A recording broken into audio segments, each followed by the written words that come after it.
আজকের ভিডিওতে আমি আপনাদের সাথে এমন কয়েকটা তথ্য শেয়ার করব যা আপনাকে সাহায্য করবে অল্প পুঁজি দিয়ে ব্যবসা শুরু করতে। যদি আপনি একটি নতুন উদ্যোক্তার পরিকল্পনা করেন, ভাবছেন কিভাবে ব্যবসা শুরু করবেন, তাহলে এই ভিডিওটি আপনার জন্য। আজকের ভিডিওতে আমি আপনাদের অল্প পুঁজিতে ব্যবসা করার কয়েকটি আইডিয়া দিব। তাহলে চলুন ভিডিও শুরু করা যাক। আজকের এই ভিডিওটি আমি আপনাদের জন্য 4টি ভাগে ভাগ করেছি, যা আপনাকে আপনার ব্যবসার সঠিক রাস্তা দেখাবে। চলুন আগে সংক্ষেপে সেই 4টি ভাগ দেখে নেই। 1 নাম্বার, কম পুঁজিতে সহজ ব্যবসার আইডিয়া। 2 নাম্বার, বাজার গবেষণা এবং পরিকল্পনা করা। 3 নাম্বার, ব্যবসায় মার্কেটিং এবং প্রচার। 4 নাম্বার, ব্যবসায় ধৈর্য এবং স্থিতিশীলতা। এখন আমরা প্রথমে 1 নাম্বার বিষয় নিয়ে আলোচনা করব। আপনি কিভাবে অল্প পুঁজি দিয়ে ব্যবসা শুরু করবেন। প্রথম ব্যবসার আইডিয়াটি হলো ফ্রিল্যান্সিং। যদি আপনার কাছে 20 থেকে 30 হাজার টাকা থাকে, তাহলে এই টাকা দিয়ে আপনি পিসি কিনে ফ্রিল্যান্সিং শুরু করতে পারেন। যদি আপনার কিছু বিষয়ের উপর যদি অভিজ্ঞতা থাকে, তাহলে আপনি ফ্রিল্যান্সিং করতে পারবেন। যেমন ধরেন ডিজাইন, ওয়েব ডেভেলপমেন্ট,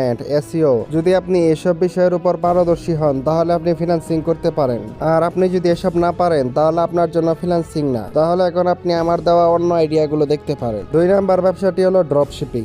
এই ব্যবসাটি শুরু করতে আপনার কোনো টাকার প্রয়োজন হবে না। আপনি চাইলে এই ব্যবসাটি টাকা ছাড়াই শুরু করতে পারেন। হ্যাঁ, আপনি এই কথাটা ঠিকই শুনছেন। ড্রপ শিপিং মানে হলো পণ্য এক হাত থেকে অন্য হাতে বদল করা। এই ব্যবসাটি আপনি চাইলে অনলাইনে এবং অফলাইনে দুই জায়গাতেই করতে পারেন। অন্য যে কেউ পণ্যকে আপনি বিক্রি করে দিবেন। ধরেন একটা পণ্যের বিক্রয়কৃত মূল্য হলো 100 টাকা, আর এটার ক্রয়কৃত মূল্য হলো 80 টাকা। এখন যদি আপনি কেউয়ের এই পণ্যটি বিক্রি করে দেন 100 টাকা দিয়ে, তাহলে আপনি দিবেন 10 টাকা, ওই লোককে দিবেন আরো 10 টাকা। আর এটাকেই বলা হয় ড্রপ শিপিং ব্যবসা। এই ব্যবসায় আপনার লস হওয়ার কোনো চান্স নেই। 3 নাম্বার ব্যবসায়ী আইডিয়াটি হলো ফুচকা কিংবা হালিমের ব্যবসা। আপনার কাছে 10 থেকে 15 হাজার টাকা থাকলে আপনি এই ব্যবসাটি শুরু করতে পারেন। আর এই ব্যবসায় আপনি প্রথম দিন থেকেই 800 থেকে 1000 টাকা ইনকাম শুরু করতে পারবেন। এই ব্যবসা করতে আপনার কোনো দক্ষতার প্রয়োজন নেই। আপনার শুধু এটা জানা থাকলেই হবে হালিম আর ফুচকা কিভাবে বানায়। এই কাজের জন্য আপনি ভালো জায়গা বেছে নিতে পারেন, যেরকম আছে স্কুল কলেজের সামনে, অথবা কোনো মার্কেটে কিংবা বাস স্ট্যান্ডে, যেখানে সবসময় মানুষের আনাগোনা থাকে। তাহলে আপনি এই ব্যবসায় খুব দ্রুতই সফল হতে পারবেন। 4 নাম্বার ব্যবসায়ী আইডিয়াটি হলো যানবাহন বা পরিবহন ব্যবসায়ী আইডিয়া। আপনার কাছে যদি 20 থেকে 30 হাজার টাকা থাকে, তাহলে আপনি এই ব্যবসাটি শুরু করতে পারেন। যদি আপনি নিজে রিক্সা চালিয়ে আয় করেন, তাহলে আপনি দৈনিক 700 থেকে 800 টাকা ইনকাম করতে পারবেন।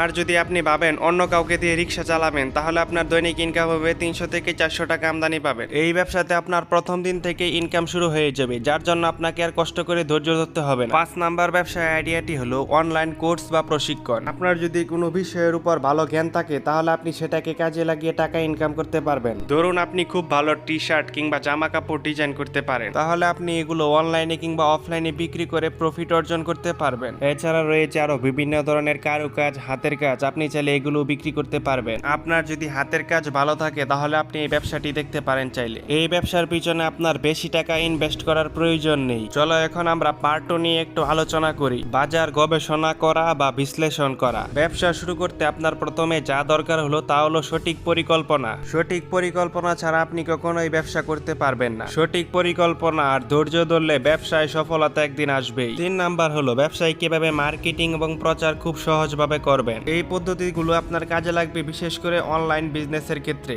আপনি চাইলে সোশ্যাল মিডিয়ার মাধ্যমে আপনার ব্যবসার মার্কেটিং কিংবা প্রচার করতে পারবেন। সোশ্যাল মিডিয়া হলো এরকম একটা প্ল্যাটফর্ম, যেখানে সকলেই তাদের ব্যবসার বিজ্ঞাপন দিয়ে থাকে। ব্যবসার বিজ্ঞাপনের ক্ষেত্রে সবচেয়ে সঠিক এবং উপযুক্ত প্ল্যাটফর্ম হলো ফেসবুক এবং ইউটিউব। ফেসবুক এবং ইউটিউবকে কাজে লাগিয়ে তুমি খুব সহজে তোমার ব্যবসায় বুস্ট করতে পারবে। 4 নাম্বার, যে কোনো ব্যবসা করার ক্ষেত্রে আপনাকে ধৈর্যশীলভাবে ব্যবসা করতে হবে এবং স্থিতিশীলতা বজিয়ে রেখে ব্যবসা করতে হবে। সব সময় আপনার পণ্যের মূল্য অন্যদের থেকে কম রাখার চেষ্টা করতে হবে এবং কাস্টমারের সাথে খুব ভালোভাবে ব্যবহার করতে হবে। যদি একবার আপনার কাছ থেকে সে কোনো পণ্য ক্রয় করে, তাহলে দ্বিতীয়বার ওই ব্যক্তিটি ওই পণ্যের জন্য আপনার কাছে আবারও আসবে। তাই সবসময় কাস্টমারদের সাথে ভালো ব্যবহার করার চেষ্টা করুন, এতে আপনারই ভালো হবে। তাহলে আজকের ভিডিওতে আমি আপনাদের দেখালাম অল্প পুঁজি দিয়ে ব্যবসা শুরু করার কয়েকটি আইডিয়া। ব্যবসা করতে হলে সবসময় সৎ এবং হালালভাবে ব্যবসা করতে হবে, তাহলে আল্লাহ তাআলাই আপনার ব্যবসায় রহমত বরকত দিবে। আর হ্যাঁ, আমার এই ভিডিওটি ভালো লাগলে আমার চ্যানেলটি সাবস্ক্রাইব করে রাখবেন।